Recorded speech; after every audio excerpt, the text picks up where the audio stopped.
The fare was supposed to be simple: pick up from the hotel, drop off at the embassy. But when the Chinese official started discussing state secrets in Mandarin, thinking he was safe in the cab of a simple immigrant driver, Chen faced a dilemma. Should he reveal that he understood every word? Because Mike's language skills weren't learned in night school, they were honed during 8 years of military intelligence work in the most sensitive operations imaginable. Chen was 41 years old, short and quiet. He'd been driving taxi in Chicago for 5 years. Old yellow cab, worn seats, air freshener hanging from the mirror. He looked like an ordinary immigrant driver. Passengers ignored him. They made phone calls openly, discussed business secrets, shared private information. They thought Mike couldn't understand. But Chen's past was anything but ordinary. From 2010 to 2018, he'd served in the United States Army Intelligence Unit. He spoke Mandarin, Cantonese, and 3 other Asian languages fluently. He'd been involved in the most sensitive intelligence operations in China, South Korea, and Japan. Now, he drove taxi, and nobody knew his true identity. "Mike," the dispatch radio said, "pick up from Marriott Hotel, drop off at Chinese consulate." "Okay," Mike said in broken English. He'd been playing this role for 5 years. When Mike arrived at the Marriott Hotel, a middle-aged Chinese man in a business suit was waiting. Li Wei, Deputy Trade Minister of the People's Republic of China. "Consulate," Li Wei said, showing Mike the address. "Okay, sir," Mike said, again in broken English. Li Wei got in the car and immediately opened his phone. He started speaking in Mandarin. He thought Mike couldn't understand. But Mike understood every word. Li Wei was talking on the phone. "The plan is ready. The Americans know nothing about this deal. When we sign tomorrow, it'll be too late for them." Mike's hand tensed on the steering wheel. What kind of deal was he talking about? Li Wei continued. "When the technology transfer is complete, America's military advantage will end. We now have the F-35 secrets." Mike held his breath. F-35, America's most classified fighter jet project. As Mike drove, Li Wei's conversation continued. Each sentence was more dangerous. Approval came from Beijing. "We'll buy the American company. The military technology inside will be ours." Mike's mind raced. This was a national security issue. Should he notify the FBI? But how? How could he report this without revealing his identity? Li Wei dialed another number. "Are you listening to Dr. Johnson? Good. The American engineer will bring us the documents tomorrow in exchange for $50 million. Mike was now certain. This was a spy operation. Whoever Dr. Johnson was, he was betraying America. Li Wei hung up and looked at Mike. "Go fast. I'm running late." Mike remembered 2015. When he was stationed in Seoul, he'd experienced a similar operation. A North Korean agent was trying to steal American military secrets in South Korea. Back then, Mike had intervened as an intelligence officer. He'd caught the agent, solved the operation. Now he was a taxi driver, his identity hidden, his past unknown. Li Wei opened his phone again. "Yes, meeting tomorrow at 3 p.m. Americans won't know. Chinese engineers will be at the meeting." Mike listened carefully. He was trying to learn the meeting location. "Building near Millennium Park, 41st floor, conference room." Mike memorized the location. "Tomorrow at 3 p.m. near Millennium Park, 41st floor." Li Wei hung up and looked out the window. "America's a beautiful country. Too bad it's so naive." Mike smiled where no one could see. "Naive? We'll see." When they arrived at the consulate, Li Wei paid the fare. "Thank you, driver." "You're welcome, sir." Li Wei got out and entered the consulate. Mike sat in the car and thought. He had critical information, but how would he use it? Were the old communication channels still open? When he left the Army in 2018, he'd been taught emergency procedures. Mike took out his cell phone and called a special number. "Chicago FBI," the voice said. "I want to speak with Agent Sarah Martinez. Who's calling?" Mike paused. Chen, former Army intelligence." He waited a minute. "Mike?" Sarah's voice sounded surprised. Aren't you a taxi driver? Yes, but this is an emergency, Sarah. We need to meet. About what? F-35 secrets, Chinese spy operation. Meeting tomorrow at 3 p.m. at Millennium Park. Sarah's voice changed. What do you mean? I can't explain over the phone. Let's meet. Okay, Lincoln Park in 1 hour. An hour later, Mike was waiting on a bench in Lincoln Park. Sarah Martinez arrived, middle-aged, experienced FBI agent. Mike, what's this about? You're a taxi driver. Sarah, it's a cover story. I've been driving taxi for 5 years, but my identity is classified. Why? Mike told his story.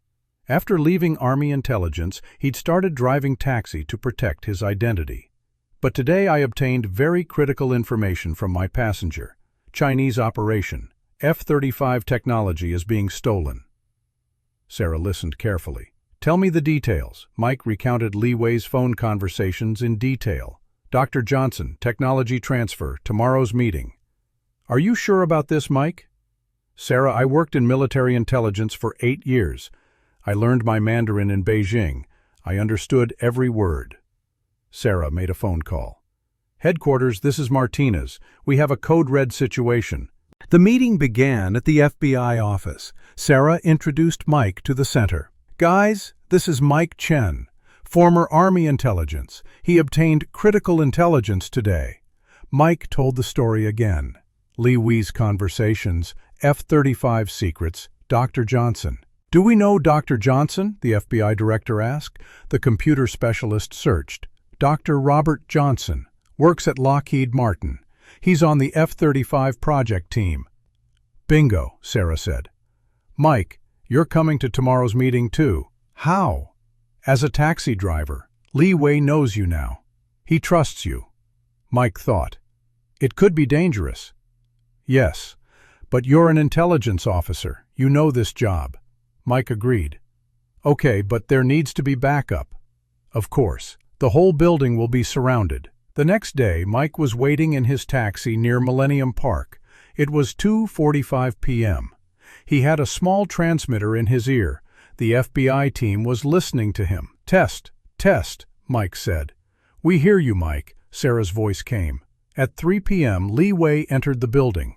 Dr. Johnson followed, a man in his 50s, white-haired, looking nervous. Targets entered the building, Mike said into the radio. Copy. Wait. Mike watched the building. There was a large conference room on the 41st floor. At 3:30 p.m., Mike's radio buzzed. Mike, Li Wei called you. He wants you. Mike was surprised. Why? We don't know, but go. Be careful. Mike entered the building and went up to the 41st floor.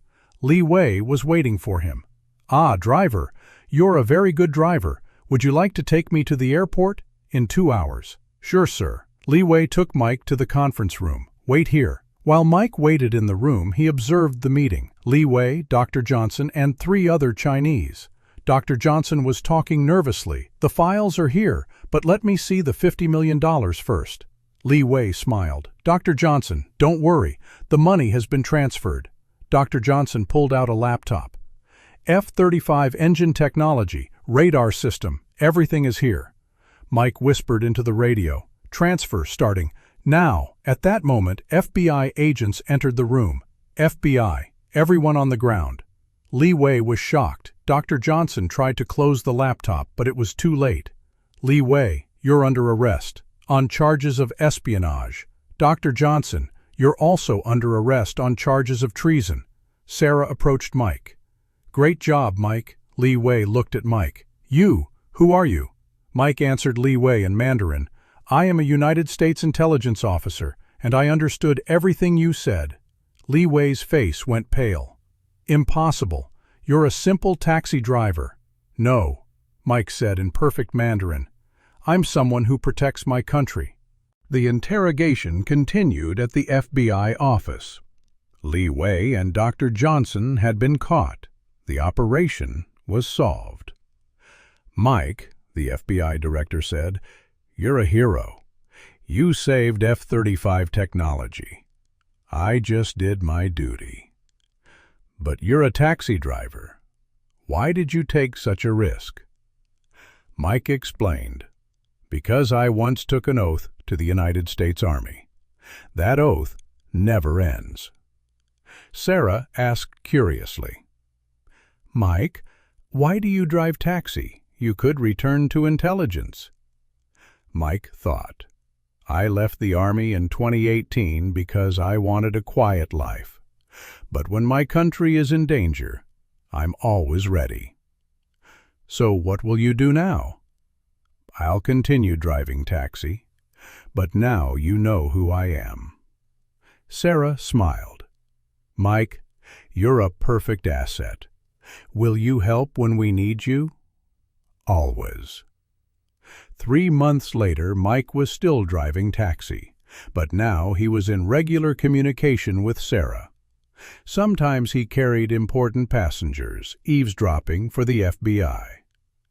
One day a young man got into Mike's taxi. "Take me to the university." "Sure." On the way, the young man talked. "Uncle, have you been driving taxi for a long time?" 5 years. "I'm a computer science student. Sometimes I do hacking, for fun." Mike became alert. "What kind of hacking?" "Just my friends' computers, but I'm curious about military sites." Mike slowly stopped. "Son, military sites are very dangerous. If you get caught, you'll go to prison." "I know, but it looks easy." Mike had a long conversation with the young man. He explained the dangers of hacking, the legal consequences. "Uncle, you know these subjects very well. Who are you?" Mike smiled. "I'm just an experienced taxi driver." Mike Chen's story was simple, but deeply complex. Apparently an ordinary taxi driver, actually a secret hero protecting his country. "Mike," Sarah said on the phone one day, "you're this city's guardian angel. Nobody knows, but you're constantly protecting the country." "Sarah, the mission never ends. Being an intelligence officer is a way of life." "But don't you get tired? Don't you want a normal life?" Mike thought, "What is normal life?" "I drive taxi, talk to people, tour the city, and at the same time, I protect my country. What could be more normal than that?" Mike got in his taxi and turned on the radio. "Mike here. Any new passengers?" "Yes, Mike. From the airport to the Chinese consulate." Mike smiled. "On my way."